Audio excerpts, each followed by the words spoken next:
Since the dawn of time, Earth has experienced changes like never before. At times, being frozen and covered in snow.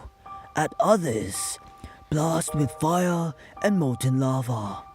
Throughout history, one thing remained the same.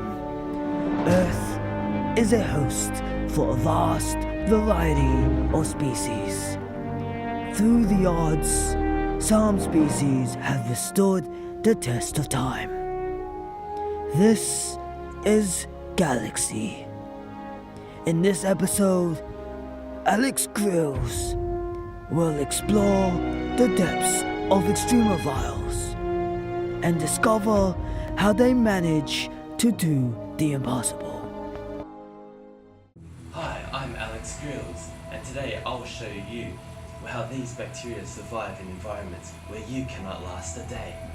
There will be 4 locations that I will take you to. These locations will show you where bacteria can survive. First will be thermophiles. These bacteria live in extreme hot temperatures and can survive between 41 to 122 degrees Celsius. Today I'll be headed underwater where hydrothermal vents are located. Then we will cool down to the Antarctic oceans, where temperatures can exceed well below freezing point, where psychophile bacteria love to swim around temperatures ranging from 10 to minus 20 degrees Celsius. Then we'll head down to the west bank of Jordan to visit the Dead Sea, native to halophiles, which can be found in waters where salt concentration is 5 times more than the ocean, as they prefer 20 to 30% salt concentration. Finally, we'll head back to the Antarctic ice to visit Lake Vostok, a place native to Oligotrophs bacteria that manage to thrive under low nutrients. I have been trying to steer clear from these hydrothermal vents. Realistically, if I were to swim near these volcanic, superheated water, I would immediately start to cook and burn. It had been estimated that the water exhausting from these vents exceed 300 degrees Celsius. In the early 20th century, it had been considered that these environments were too harsh for any life activity.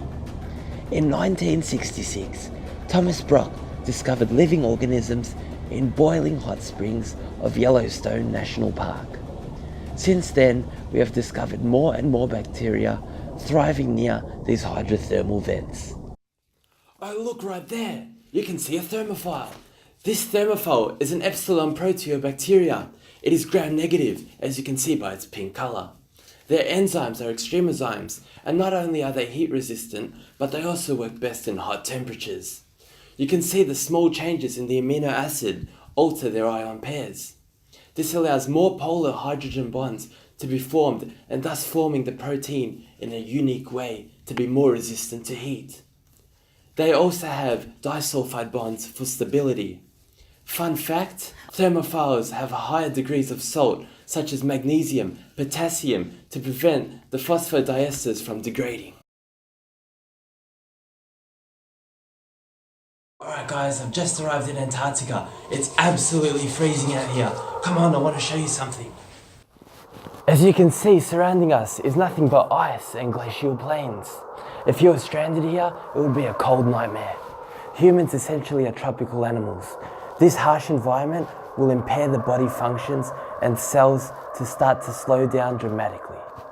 If nothing is done, you can die from hypothermia.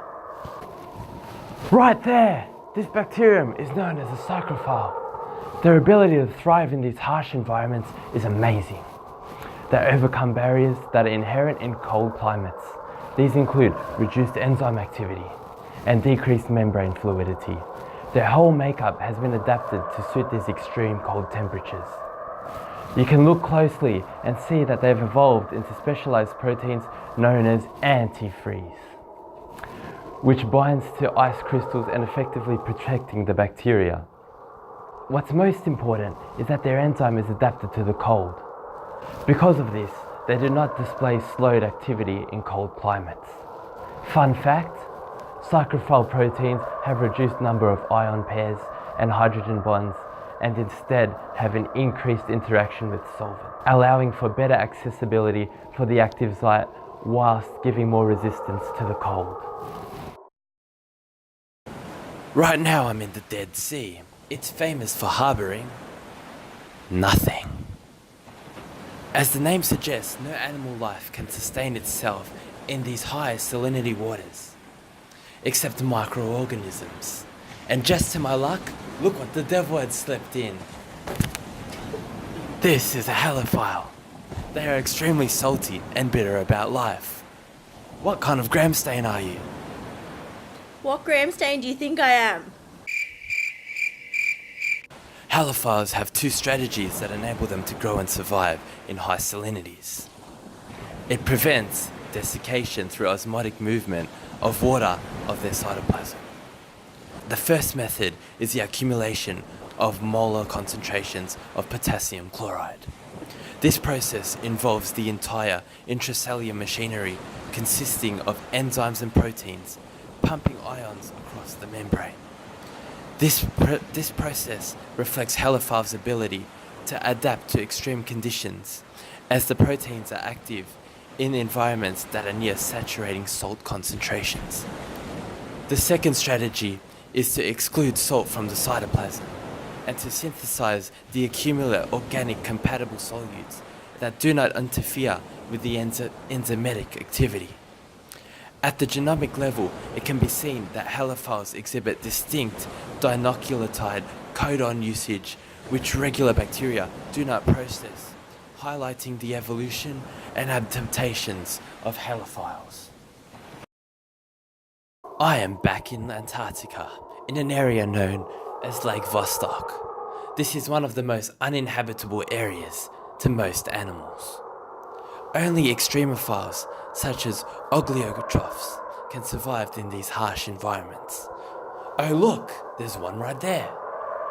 These types of bacteria can survive by their structural differences. Their genome is smaller than most free-living organisms.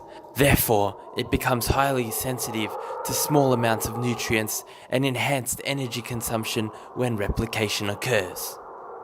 All of these contribute to its ability to survive in low nutrient environments.